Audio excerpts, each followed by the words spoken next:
السلام علیکم پیارے ویور، آپ دیکھ رہے ہیں اردو اسٹوریز پی کے چینل۔ اسٹوری پارٹ نمبر 3 ہے اور ویڈیو کو اینڈ تک لازمی دیکھنا ہے اور ساتھ چینل کو بھی سبسکرائب کر دینا ہے۔ اگر ویڈیو اچھی لگے تو ویڈیو کو لائک کمنٹ بھی لازمی کرنا ہے۔ اس سے پہلے کہ سکینہ کچھ کہتی، راشد کی گرجدار آواز گونجی، بکواس بند کر اپنی اور دفع ہو جاؤ۔ میرے گھر سے کہا تھا نہ میں نے کہ مجھے بیٹا چاہیے، لیکن تم منحوس عورت ہو، تم کبھی بیٹا نہیں پیدا کر سکتی۔ اور تم تینوں کیوں رو رہی ہو؟ زندہ ہے ماں تمہاری، ابھی مری نہیں ہے۔ آخر میں اپنی بیٹیوں کو بھی ڈانٹا جو باپ کو غصے میں دیکھ کر رو رہی تھی۔ راشد کیسی باتیں کر رہے ہیں آپ، یہ سب میرے بس میں نہیں، یہ اللہ کے کام ہیں۔ وہ رب کسی کو بیٹا عطا کرتا ہے، کسی کو بیٹی، اور جس کو چاہتا ہے بے اولاد رکھتا ہے۔ ایسے بھی لوگ ہیں جو بیٹیوں کی ترستے ہیں۔ ان معصوم بچیوں نے آخر آپ کا کیا بگاڑا ہے؟ اگر اللہ نے چاہا تو ہمارا بیٹا بھی ہوگا۔ زیادہ مولانی صاحبہ بننے کی ضرورت نہیں، تم منحوس ہو، تم مجھے کبھی بیٹے کی خوشی دے ہی نہیں سکتی۔ سکینہ آنکھوں میں آنسو لیے دروازے کو دیکھ رہی تھی جہاں سے وہ ظالم انسان ابھی ابھی جا چکا تھا۔ ریدا کی پیدائش کے بعد اب راشد کچھ زیادہ ہی سخت ہو گیا تھا۔ 2 وقت کی روٹی تو بیوی بچوں کو دیتا تھا، لیکن اگر اس کے علاوہ کسی اور چیز کی ضرورت ہوتی تو سکینہ اور بچوں کو اسے کہتا ہوئے بھی ڈر لگتا، کیونکہ راشد غصے میں آ کے گھر کی چیزیں توڑنا شروع کر دیتا۔ اگر سکینہ کچھ کہتی تو اسے اور بچیوں کو بھی مارتا۔ اس سب سے تنگ آ کر سکینہ نے خود کپڑے سینے شروع کر دیے۔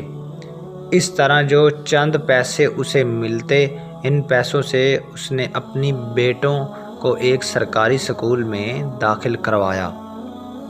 اولاد دینا اللہ کے سوا کسی کے اختیار میں نہیں۔ ترجمہ: تمام بادشاہت اللہ ہی کی ہے، آسمانوں کی بھی اور زمینوں کی بھی۔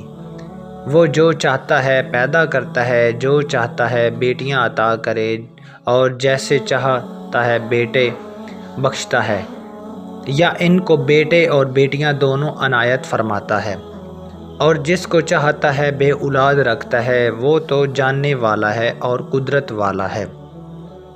بے شک اولاد دینا صرف اور صرف اللہ کے اختیار میں ہے۔ جب ریدا 3 سال کی ہوئی، اللہ نے سکینہ اور راشد کو ایک ساتھ 2 بیٹوں سے نوازا۔ سکینہ تو خوش تھی ہی، لیکن راشد کی خوشی کی کوئی حد نہیں تھی۔ سکینہ نے اسے زندگی میں کبھی اتنا خوش نہیں دیکھا تھا۔ عائشہ، زینب، فاطمہ اور ریدا بھی بہت خوش تھی۔ ان کا یہ بھی خیال تھا کہ اب ابو کا رویہ ہمارے ساتھ ٹھیک ہو جائے گا، مگر یہ مخص خیال ہے رہا، کیونکہ ریحان اور ایان کی پیدائش کے بعد بیٹیوں کے ساتھ راشد کا رویہ اور سخت ہو گیا۔ وہ بیٹوں کو تو سر پر بٹھا کر رکھتا تھا، جبکہ بیٹیوں کو کمتر سمجھتا، ہر وقت ڈانٹ ڈپٹ کرتا۔ بہنوں کے ساتھ باپ کے رویے کو دیکھتے دیکھتے ریحان اور ایان کا رویہ بھی ان کے ساتھ خراب ہوتا گیا۔ چاروں بہنیں ان سے بڑی تھیں، لیکن وہ دونوں اپنی بہنوں کا بالکل بھی احترام نہ کرتے۔ اگر سکینہ ڈانٹتی تو راشد سکینہ سے لڑتا۔ ان دونوں کے لیے وقت کے ساتھ ساتھ وہ دونوں جتنے بڑے ہوتے گئے اتنے ہی بدتمیز بھی ہو گئے۔ نہیں بھائی، میں راشد سے پوچھ کر آپ کو فون کروں گی، ابھی کچھ نہیں کہہ سکتی۔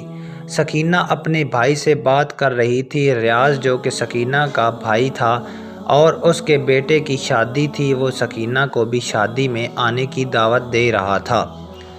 شادی کے بعد سکینہ کا کہیں بھی آنا جانا بہت کم ہو گیا تھا۔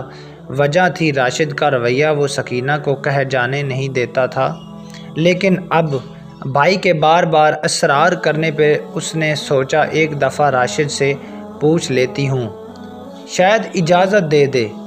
بچے بھی اتنے سالوں بعد ماموں اور خالہ سے ملنے کو بے تاب تھے، اس لیے انہوں نے بھی ماں کی منتیں شروع کر دی، امی پلیز آپ ابو سے آج ہی پوچھنا۔ یہ عائشہ تھی جو جانے کے لیے کچھ زیادہ ہی بے تاب تھی۔ اللہ کرے ابو اجازت بھی دے دے۔ زینب نے بھی اپنی دعا شامل کی۔ اچھا اب بس بھی کرو دو، آج کرتی ہوں تمہارے ابو سے بات، اب سو جاؤ۔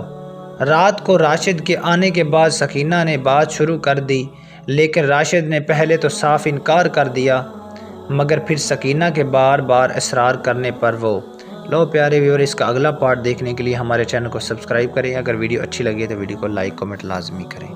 Thanks for watching this video.